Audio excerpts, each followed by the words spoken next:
Bom dia, queridos amigos.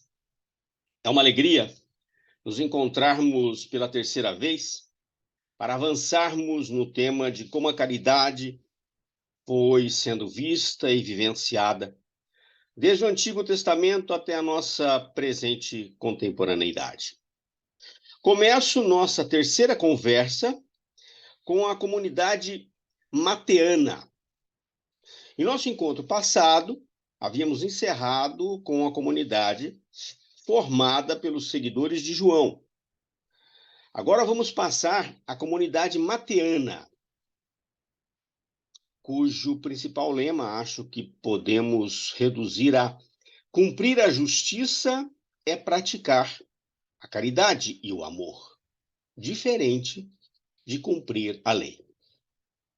Falemos sobre o mundo da comunidade mateana, comunidade do evangelista Mateus. Entre as primeiras comunidades cristãs e os 4 evangelhos que compõem o Novo Testamento, a comunidade de Mateus e, consequentemente, o seu evangelho, em minha opinião, é a melhor conexão entre as escrituras veterotestamentária e neotestamentária. Ou seja, é a comunidade que faz a melhor conexão entre o Velho e o Novo Testamento. Por isso, a comunidade mateana serve como ponte cronológica entre o fim do Antigo Testamento e o início do Novo Testamento.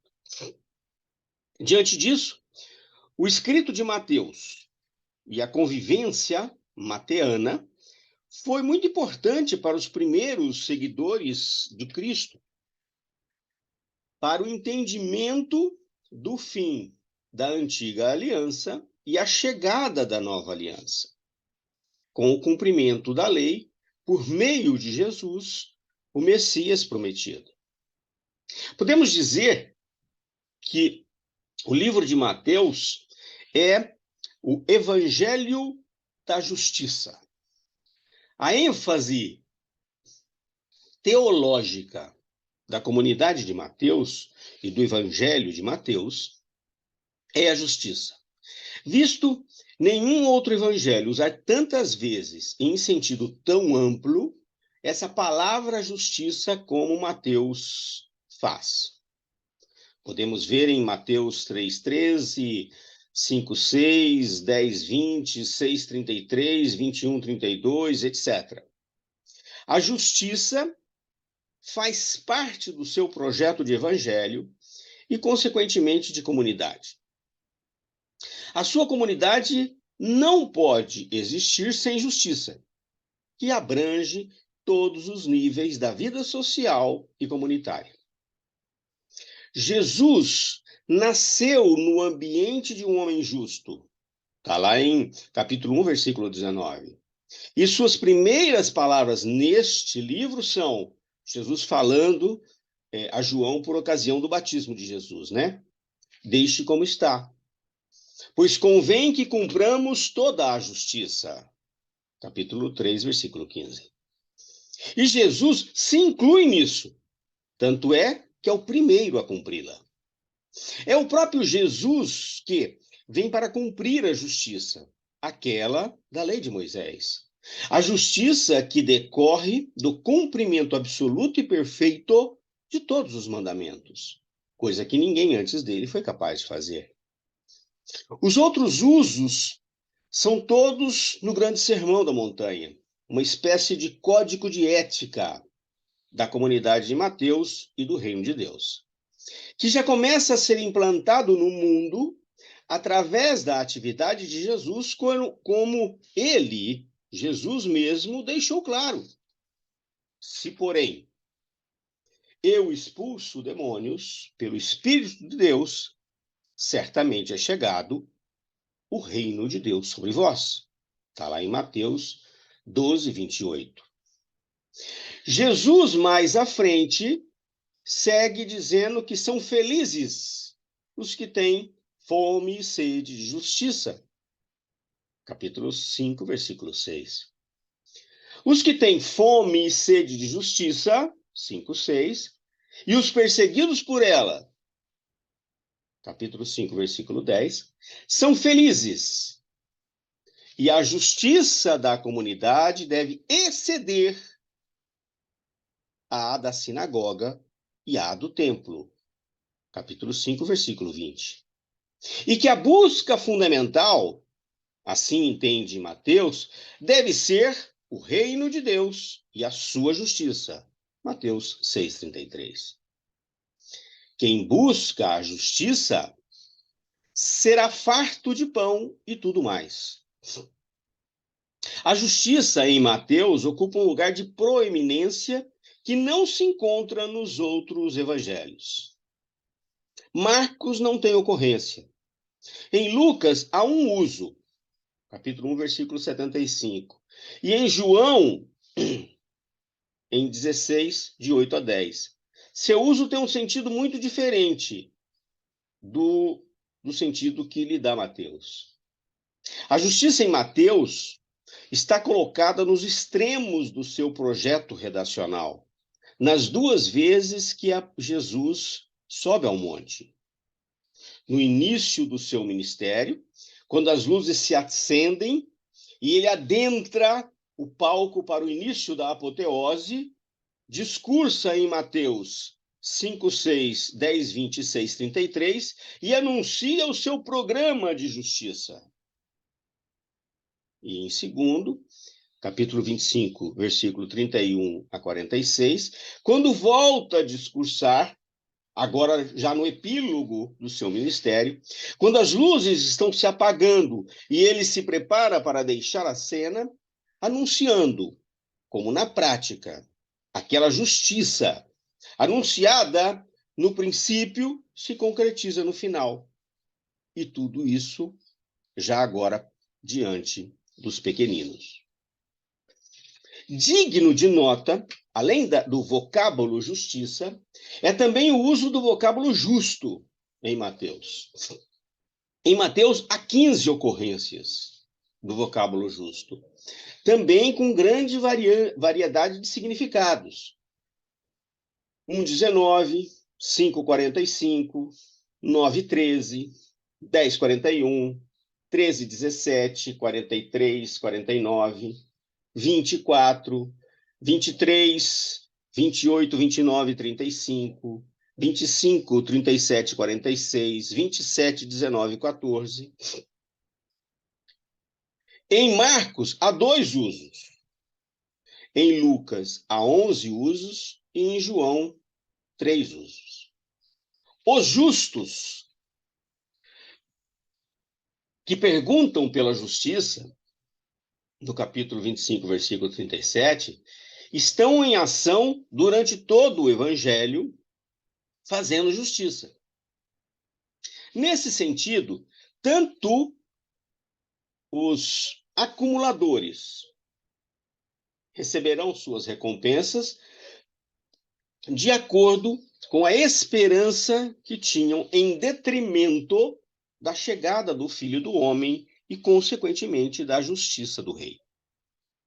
Agora, importante para o contexto da nossa abordagem de hoje, segundo Mateus, Jesus diz que o julgamento de Deus será pela justiça e misericórdia praticadas. Capítulo 25, versículo 31 a 46. Assim, no tocante à caridade, já podemos constatar a importância da misericórdia para a comunidade mateana. Além disso, o tema recompensa aparece muitas vezes. Bem como é dito que cumprir a justiça é praticar a caridade e o amor. E que praticar a caridade e o amor para cumprir a justiça é diferente de cumprir a lei. Capítulo 20, versículos de 1 a 16. Esta orientação e diretriz no tocante à caridade está expressamente demonstrada na parábola dos trabalhadores enviados à vinha. Ajustando, para quem se lembra, né, da parábola, ajustando até a tarde trabalhadores desocupados e pagando a todos, tanto os que foram contratados na primeira hora, quanto os que foram contratados na última hora, pagando a todos o salário integral, o senhor da vinha deu provas de bondade e de caridade, que vai mais longe do que a justiça, mas sem ofender a justiça. Assim é Deus, que admite no seu reino os que chegaram tarde, como, por exemplo, os pecadores e os pagãos. Vamos agora discorrer sobre a comunidade paulina e a excelência da caridade. Como poderíamos estar falando de caridade e não citarmos as comunidades paulinas? A autoridade concedida a Paulo não era uma autoridade doutrinária, porém, ela estava mais voltada para a pregação do evangelho. Essa autoridade paulina era fruto da ação do Espírito. A missão principal de Paulo foi tornar o evangelho conhecido e aceitável entre os gentios. Na compreensão paulina, a imagem da igreja como corpo de Cristo a personifica e a estimula a amar como Cristo amou. Por isso, ela, a igreja, deve ser interpretada de maneira positiva em Paulo. Todavia, cuidado ao interpretarmos o que Paulo queria dizer com a palavra igreja. Como dizia Paulo, as pessoas não amam uma estrutura eclesiástica ou um templo físico. Elas amam o corpo vivo e dinâmico, como ele próprio, Paulo, o era e como foi Cristo, por exemplo. Está lá em Efésios 5, 25. As instituições existem para as pessoas e não as pessoas para as instituições. Por isso, a igreja sobrevive na medida em que ela estimula os relacionamentos pessoais dos cristãos, guiados pelo Espírito Santo. Voltando aos escritos do apóstolo, um aspecto da teologia paulina sobre a caridade deve ser destacado. Até porque também já foi motivo de inúmeras palestras espíritas. Para Paulo, a caridade tem primazia sobre as virtudes cristãs, acima até mesmo da fé e da esperança. Quem não se lembra de Coríntios 3,13? Agora, pois, permanecem a fé, a esperança e a caridade. Essas três, mas a maior destas é a caridade. Quem não se lembra dessa frase? Para Paulo, o amor é a única manifestação do cumprimento da lei. Romanos 13:8. E o amor é fruto do Espírito. Gálatas 5:22. A íntima conexão entre amor e humildade salienta-se em Gálatas 5:13, onde Paulo admoesta: pela caridade, colocai-vos a serviço uns dos outros. Para Paulo, a suposta perda de status de alguém, mediante o serviço mútuo às outras pessoas ou aos servos, quando se resolve seguir a Jesus Cristo, é compensada pelo ganho em comunidade. E, na verdade, não é nenhuma perda, visto que cada um está pronto para ela. Se alguém quiser preservar a nova liberdade cristã conquistada após a conversão, deve estar preparado para a escravidão da reciprocidade mediante o amor.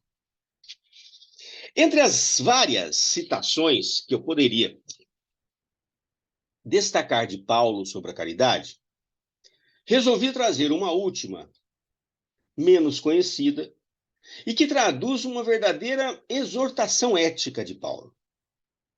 A citação de Paulo está presente na carta que ele escreve aos Gálatas, capítulo 5, versículos 13 a 15. Diz Paulo: vós fostes chamados à liberdade. Aqui um parênteses.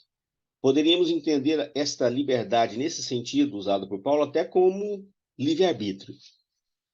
Vós fostes chamados à liberdade, irmãos. Entretanto, que a liberdade não sirva de pretexto para a carne, mas pela caridade colocai-vos a serviço uns dos outros.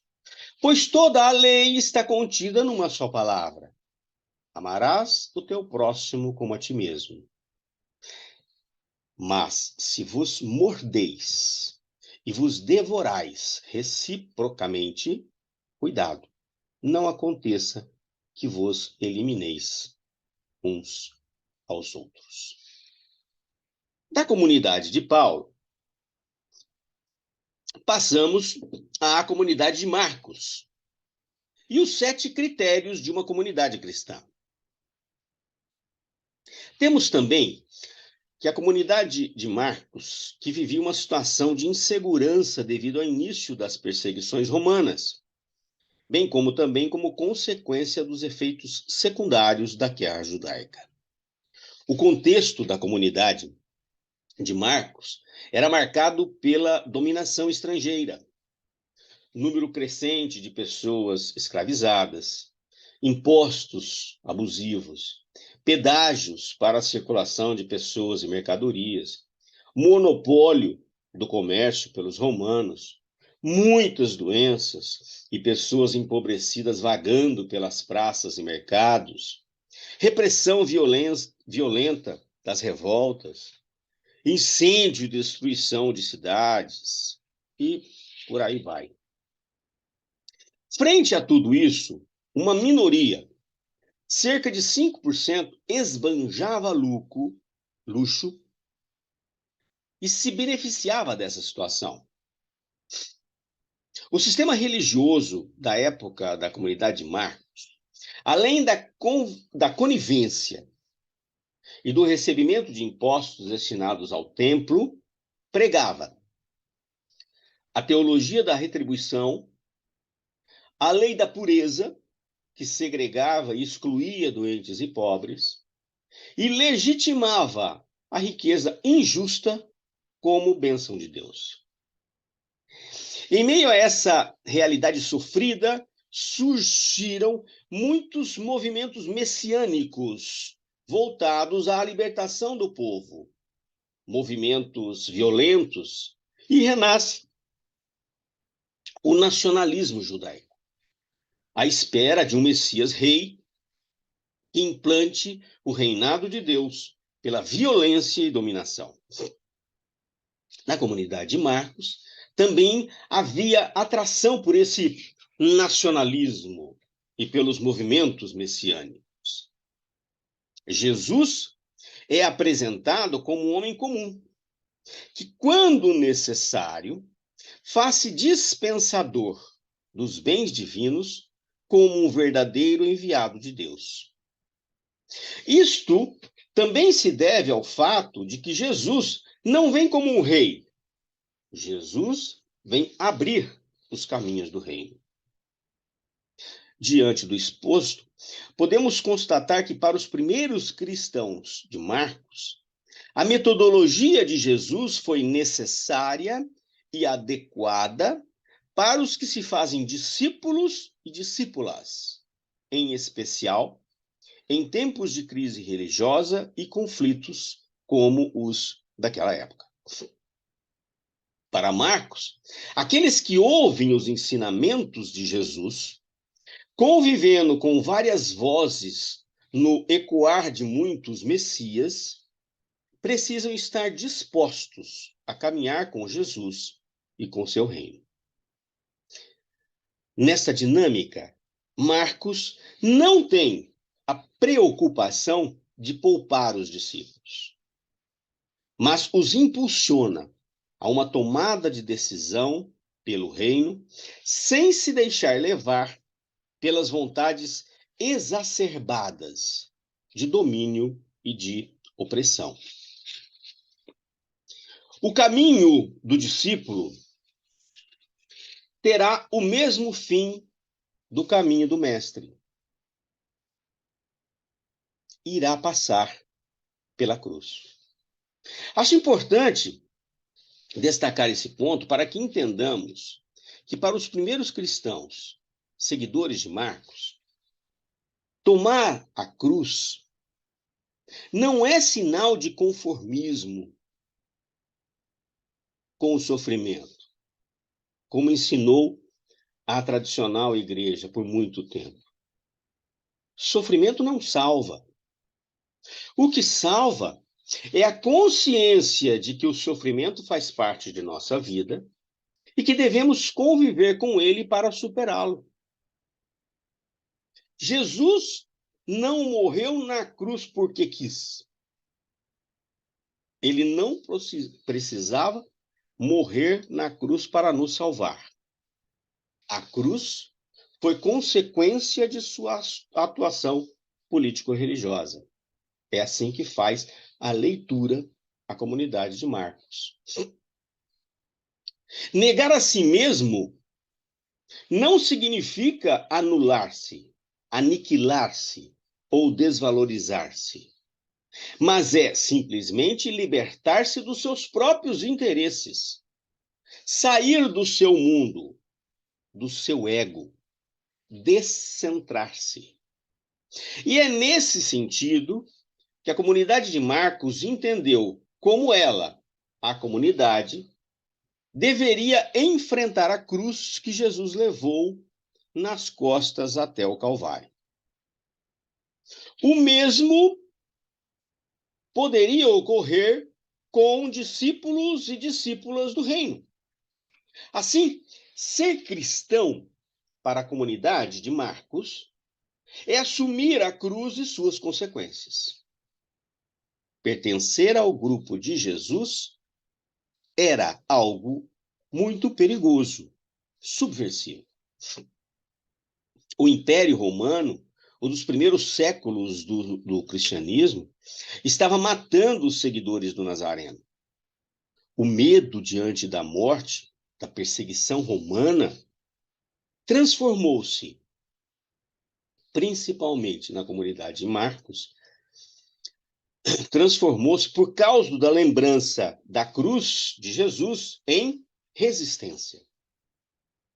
A cruz de Jesus, entendida à época por alguns como fracasso, tornou-se sinal de vida, de ressurreição, e como consequência da atuação política de Jesus e de seus seguidores. Assim é a nossa vida. Estou falando conforme a comunidade de Marcos. Assim é a nossa vida. Diante de cada tropeço, é importante erguer a cabeça e recomeçar sempre, seja na vida pessoal, seja na vida social e política. Os primeiros cristãos recomeçaram a labuta, não pararam diante da cruz. A cruz os salvou. Marcos insiste em apresentar os defeitos dos discípulos, de maneira que as comunidades se sentissem assim refletidas, vendo os defeitos deles e tomando consciência dos seus defeitos e assimilando assim as respostas às suas dúvidas. A comunidade de Marcos escreve o Evangelho para oferecer uma resposta a esses três grupos de desafiantes questões. Primeiro, existe perdão para quem negou a fé na perseguição de Nero? Segunda, quem é Jesus? Como entender a sua cruz? Ele é mesmo o Messias? Terceiro, a preocupação maior. Como ser discípulo, discípula de Jesus no meio desta situação tão complicada e tão difícil? Poderíamos ficar horas explorando as respostas encontradas pela comunidade Marcos para esses três grupos de perguntas. Mas vou rapidamente listar 7 critérios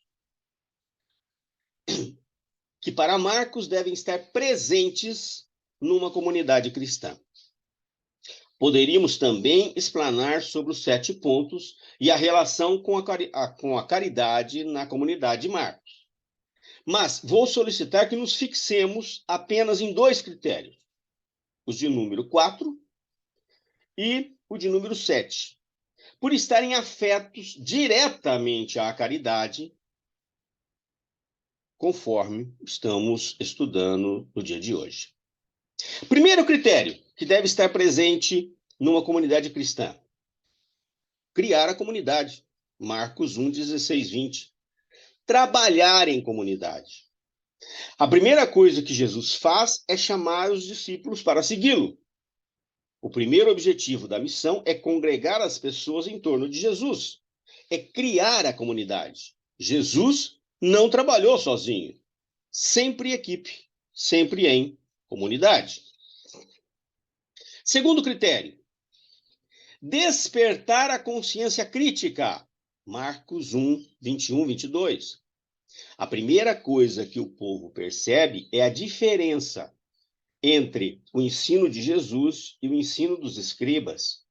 Faz parte da missão contribuir para que o povo crie consciência crítica. Eles diziam, um ensinamento novo dado com autoridade. Ele manda até nos espíritos maus e eles obedecem. Marcos 1, 27. Terceiro critério, combater o poder do mal. Marcos 1, 23, 28. O primeiro milagre de Jesus é a expulsão de um espírito impuro. Faz parte da missão combater o poder do mal que estraga a vida e aliena as pessoas de si mesmos, dos outros e de Deus. É devolver as pessoas a si mesmas para que possam criar consciência crítica frente ao poder que as aliena de si mesmos. Quarto critério, e que tem a ver diretamente com o nosso tema da caridade: restaurar a vida para o serviço. Marcos 1, 29 e 34. Jesus curou a sogra de Pedro. Ela levantou-se e começou a servir. Em seguida, cura muitos doentes. Faz parte da missão preocupar-se com os doentes de tal modo que possam voltar a prestar serviço aos outros. Não basta o assistencialismo. A missão é criar nas pessoas uma nova consciência de serviço. Quinto critério, permanecer unido ao Pai pela oração. Marcos 1, 35. Após um dia de trabalho até tarde, Jesus levantou bem cedo para poder rezar no lugar deserto. Faz parte da missão permanecer unido à fonte da boa nova, que é o Pai, através da oração. A oração é o cimento que une entre si os tijolos das atividades e da consistência e firmeza às paredes da casa. Sexto critério, manter a consciência da missão. Marcos 1, 36, 39. Os discípulos gostaram do resultado e queriam que Jesus voltasse para trás e se alegrasse com o bem que foi realizado. Mas ele, Jesus, seguiu adiante. Faz parte da missão não se fechar no resultado já obtido e manter viva a consciência da missão. Sétimo e último critério, e que também tem a ver diretamente com o nosso tema da caridade: reintegrar os marginalizados na convivência. Marcos 1, 40 a 45. Jesus cura um leproso e pede que ele se apresente aos sacerdotes para ser declarado purificado e voltar a conviver. Faz parte da missão acolher os marginalizados e reintegrá-los na convivência humana. Estes 7 pontos, tão bem escritos por Marcos, mostram o rumo da missão de Jesus. Eu vim para que todos tenham vida e a tenham em abundância. João 10:10. Meus amigos, já estamos encerrando o nosso tempo de hoje. Espero que tenha sido proveitoso esse nosso terceiro encontro e espero vocês em nosso próximo encontro para continuarmos a história da caridade. Um bom domingo a todos.